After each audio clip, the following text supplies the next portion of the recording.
विभिन्न स्कूलों पर जिला प्रशासन द्वारा लगाई जा रही लगाम और समाज सेवी संस्थाओं द्वारा निजी स्कूलों की शिकायत कर फैलाए जा रहे भ्रम के खिलाफ वॉइस ऑफ स्कूल एसोसिएशन के अध्यक्ष डॉक्टर राहुल राज की अध्यक्षता में वित्तविहीन स्कूल स्वाभिमान सम्मान सभा का आयोजन किया गया, जिसमें वित्तविहीन स्कूल के प्रबंधकों और प्रधानाचार्यों ने शिरकत कर वित्तविहीन स्कूल स्वाभिमान सम्मान सभा का समर्थन किया। वॉइस ऑफ स्कूल एसोसिएशन का कहना है कि कुछ निजी स्वार्थी संस्थाओं की शिकायत के आधार पर जिलाधिकारी कार्रवाई की बात कर रहे हैं, जबकि वित्तविहीन स्कूल बच्चों को बेहतर शिक्षा प्रदान कर उनका भविष्य संवार रहे हैं। बोसा के पदाधिकारियों ने शिक्षा विभाग और प्रशासनिक अधिकारियों द्वारा वित्तविहीन स्कूलों का शोषण करने का आरोप लगाया है। वॉइस ऑफ स्कूल एसोसिएशन ने चेतावनी दी है कि निजी स्वार्थ सिद्ध करने के उद्देश्य से शिकायत करने वालों से सख्ती से निपटा जाएगा और किसी कीमत पर वित्तविहीन स्कूलों का शोषण नहीं सहेंगे। एसोसिएशन के तत्वाधान में आज एक बैठक का आयोजन किया गया है। अभी हाल ही में आपने देखा होगा समाचार पत्रों के माध्यम से, अन्य सोशल मीडिया के माध्यम से, सोशल जो एक्टिव लोग रहते हैं उनके माध्यम से एक स्कूलों को लेकर काफ़ी बुक्स का लेकर लेवल एक है, दूसरा फीस को लेकर है, तीसरा बच्चों सुरक्षा को लेकर है। बहुत सारे बिंदुओं पर एक बिना कम्युनिकेशन के बातें सामने आ रही थी लगातार, जिसमें कुछ लोग बहुत एक्टिव होकर हर साल एक रोल अदा करते हैं क्योंकि वो समाज सेवी हैं।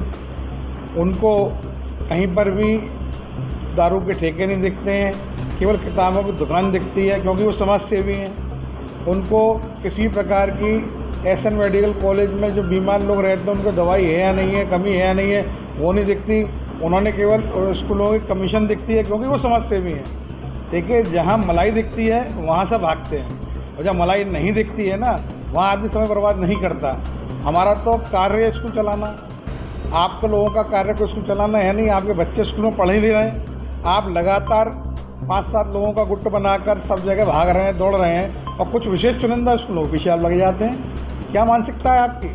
आप जानते हैं आपके कारण आज पूरे शहर का माहौल कितना ख़राब हो गया है। जो विद्यालय प्रबंधक अपने विद्यालय की ग्रोथ और पब्लिक में बच्चों की पढ़ाई के उत्थान में लगे रहते थे, आज वो सब कार्य छोड़कर आपकी बातों के सही उत्तर अभिभावकों के दिमाग में डालने में लगे हुए हैं। अभिभावकों को भ्रांतियाँ हो गई हैं। जो अभिभावक पिछले सालों दशक से निरंतर बच्चों को पढ़ाते आ रहे हैं, किताब भी खरीदते आ रहे हैं, आज बच्चे को कहीं शादी में जाना होता है तो 2 से 3 हज़ार रुपये की ड्रेस बच्चू मल और बड़े बड़े जो अपने गारमेंट है वहाँ पे आदमी ले लेता है जाकर। स्कूल यूनिफॉर्म की बात आती है तो कमीशन हो जाती है। स्कूल यूनिफॉर्म को लेकर मैं बता दूँ, किसी भी स्कूल में ड्रेस रोज़ नहीं बदलती है, कभी बदली होगी उसका जो रेट होगा मार्केट रेट से टैली करके आदमी लेता है। और कॉमन कपड़े होते हैं, ब्लैक शर्ट वाइट पैंट सब जगह कॉमन होते हैं। ज़्यादातर लोगों की बात है, लोगों आजकल बाहर मार्केट खूब मिलते हैं, सब लगवा लेते हैं। कोई स्कूल यूनिफॉर्म में किसी प्रकार की कोई दलाली नहीं कर रहा। और रही बात आगे, मैं ये कह रहा हूँ, आज मैंने एक जिला प्रशासन की बैठक का हिंदुस्तान अखबार में प्रारूप देखा।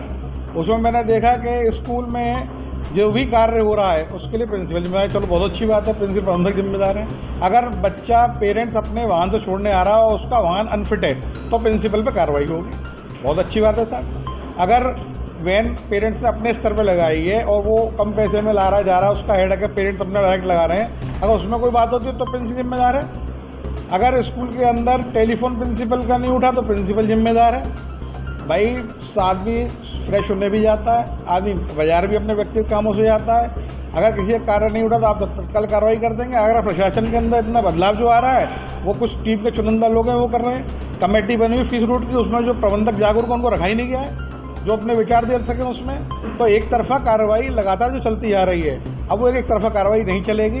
चाहे इसके लिए प्रशासन एकमत हो जाए, चाहे स्कूलों को आप बंद करा दें, स्कूलों के खिलाफ कार्रवाई करें। अगर एक स्कूल के खिलाफ जो कार्रवाई आप करेंगे सबके खिलाफ आपको करनी पड़ेगी, अन्यथा ये माना जाएगा कि कुछ स्कूल आपको मानदेय दे रहे हैं महीने का, उनके खिलाफ आप बिल्कुल नहीं बोल रहे हैं, और कुछ स्कूल के खिलाफ बड़े लेवल पे बोल रहे हैं। तो कहीं ना कहीं आपको एकमत होना पड़ेगा। और विद्यालय प्रबंधकों को आप ब्लैकमेलिंग कर रहे हैं, आप स्कूल बंद कराने की धमकियाँ दे रहे हैं। अरे धमकियाँ क्यों दे रहे? बंद कराओ, हम तो चाहते हैं बंद हो। कम से कम 25% बच्चा जो राइट टू एजुकेशन एक्ट में पढ़ रहा है वो भी तो स्कूल नहीं ढूंढेगा, वो भी तो सरकारी स्कूल ढूंढेगा फिर नहीं। राइट टू एजुकेशन एक्ट में 25% बच्चे जो पढ़ते हैं उनको स्कूल बिल्कुल अच्छी तरह शिक्षा दे रहा है, पूर्ण सम्मानित दे रहा है। बच्चे एक्टिव हो गए हैं, अलग अलग एक्टिविटी में आगे बढ़ने लगे हैं। उसके बावजूद भी उसको लेकर और किसी स्कूलों में, चुनिंदा स्कूलों में आरटी के परसेंटेज को लेकर हेराफेरी करी जा रही है विभाग द्वारा।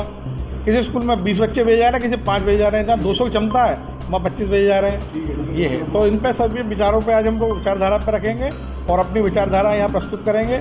उसके बाद जो निर्णय होगा उसका कमिश्नर साहब से मिलना है, माननीय मुख्यमंत्री साहब का ज्ञापन देना हुआ, रणनीति हम तैयार करेंगे। देखिए, ऐसे तो किसी संस्था का हम नाम नहीं ले सकते, पर ऐसी कई संस्थाएं हैं जो स्कूलों को बदनाम करने का काम कर रही हैं। मैं आपकी मीडिया के माध्यम से मैं अपने प्रशासन शासन से कहूँगा कि आप एक तरफा की सुन रहे हैं तो आप दूसरी तरफ की भी सुनिए। हमारा बस इतना ही कहना है कि अगर हम फ़ीस लेते हैं या हमारा जो फ़ीस स्ट्रक्चर है, पहले आप ये देखिए कि स्कूल की कितनी मेंटेनेंस होती है, स्कूल का कितना खर्चा होता है। हम जितना सरकार के आदेश का पालन करते हैं, शायद और कोई स्कूल सरकारों का आदेश का पालन नहीं करता है। ठीक है, आपने जैसे आपके आदेश के अनुसार शिक्षकों का आपका 18,000 से ऊपर की सैलरी होनी चाहिए जो सरकारियों में चल रही है, तो हम उस चीज़ों का भी हम पालन करते हैं। हर साल 10% बढ़ाना टीचरों की सैलरी को, उसका भी हम पालन करते हैं। तो ऐसी बहुत सारे मेंटेनेंस होते हैं स्कूल के अंदर, जिस चीज़ का हम सरकार के अनुरोध जो भी सरकार जो हमसे बोलती है हम उसका पालन करते हैं और करते आए हैं और करेंगे भी। ठीक है, और मैं यही कहना चाहूँगा आपके माध्यम से कि सारी बुक्स और सारी किताब, सारे स्कूल एक तरीके से नहीं होते हैं। ठीक है, हमारे स्कूल में या हमारे जो भी बोसा से रिलेटेड स्कूल हैं, किसी में भी किसी प्रकार का कोई ओवर प्राइजेज या ओवर स्ट्रक्चर कैसा भी नहीं है। तो आपके मीडिया के माध्यम से हम पेरेंट्स से तो बस यही कहना चाहेंगे कि आप भ्रमित ना होइए। जो आपको भ्रमित कर रहा है पहले आप उससे पूछिए।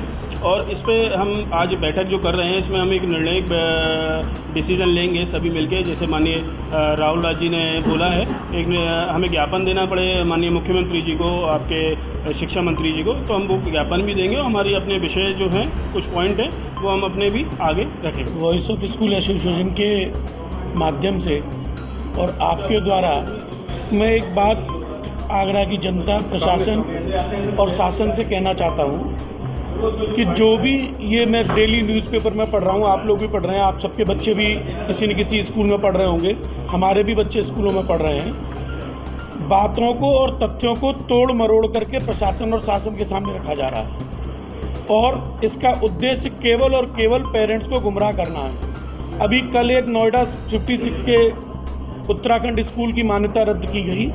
उस स्कूल के सारे पेरेंट्स रोड पर आ गए कि अब हमारे बच्चों का भविष्य क्या होगा। तो ये सारी जो चीज़ें हैं, तथ्यों को तोड़ मरोड़ करके शासन प्रशासन के सामने रखा जा रहा है और स्कूलों को एक कमीशनखोरी और इन सब के नाम पर बदनाम किया जा रहा है। जितने भी विद्यालय हैं, हर विद्यालय के वेबसाइट पर एक मैंडेटरी डिस्क्लोजर नाम का एक पोर्टल है जिसमें सारी चीज़ें उसमें अपलोडेड हैं। किस विद्यालय में कितनी इनकम है, कितने खर्चे हैं, वो सारी चीज़ें उसमें अपलोडेड हैं। इसलिए किसी के ऊपर दोषारोपण करने से पहले उन तथ्यों को एक बार जांच लिया जाए, परख लिया जाए। शिक्षा विभाग और प्रशासन कितनी आपके साथ है, खड़ा है, क्या लग रहा है? शिक्षा जो प्रशासन और शिक्षा विभाग है उसको जो सो कॉल्ड पेरेंट्स हैं, कुछ जो गुमराह पेरेंट्स हैं जिनका उद्देश्य कुछ और है, उनकी मंशा स्कूल में बच्चों को पढ़ाने की नहीं, उनकी मंशा केवल और केवल अपने उद्देश्य को सिद्ध करने की है, वो उनके सामने तोड़ मोड़ करके तथ्यों को रख रहे हैं। जहाँ तक रही फीस रेगुलेटिंग कमेटी की, तो फीस रेगुलेटिंग कमेटी में केवल यही नहीं लिखा है कि फीस नहीं बढ़ाई जाएगी, फीस बढ़ाने के कारण भी लिखे हुए हैं। उन कारणों को पहले वो संस्थाएं पढ़ लें, उसके बाद किसी भी विद्यालय से जाकर के वो अपने क्वेश्चन पूछ सकते हैं कि अगर उन्होंने फीस बढ़ाई है तो क्यों बढ़ाई है।